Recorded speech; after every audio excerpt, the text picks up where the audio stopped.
The topic for this week is why are people still unhappy?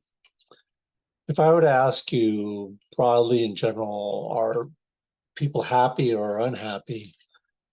I bet you would probably tend to answer that more of the time people are not happy, maybe unhappy, maybe very unhappy.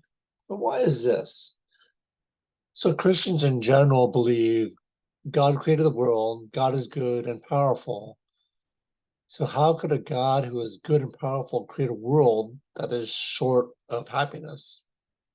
One answer to this, in short, is people. Let's take a simple scenario. Let's say person A has a sandwich and person B forcibly takes the sandwich away.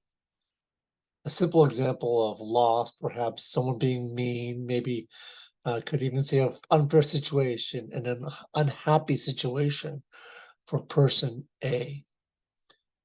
So some unhappiness could be the result of people like person B, the robber, the bully, the thief. And there are people in the world that cause pain and suffering to people like person A. But what about person B? Will person B be happy? Well, if he gets a sandwich, at least immediately he might be happy. But give him all the sandwiches in the world, will he still be happy? Are rich people always happy? Even if someone earns money and wealth legitimately without cheating or stealing, does money, fortune, and fame bring happiness? As you remember from last week, many of us said that being with our family members bring us happiness, and it does for me. So people can cause unhappiness and happiness. But it's not just the presence of people, of course, but the relationships with people.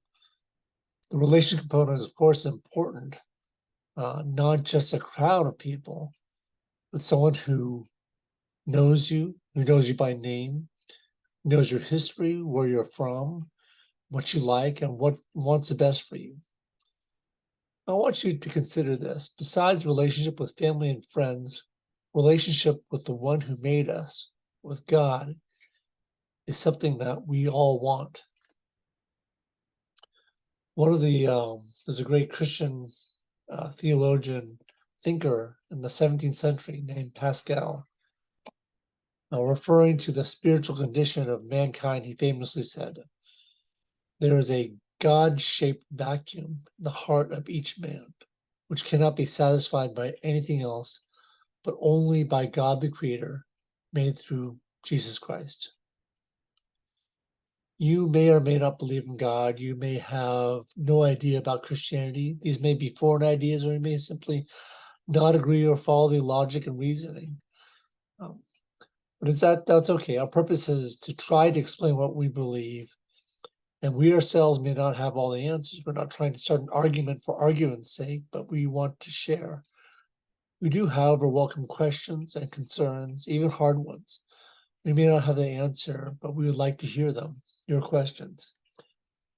When we break up into small groups, let us know what you think of these ideas. The idea is there more unhappiness in the world?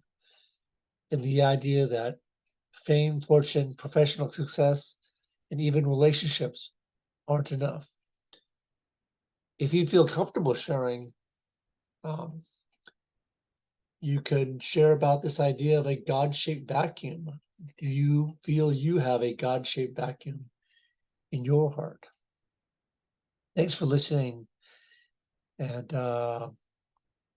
questions or comments of your own or other ideas that you'd like all of us to think about, that you'd like to present to me or to the group, we're welcome to them now. Otherwise, we'll break up into smaller groups.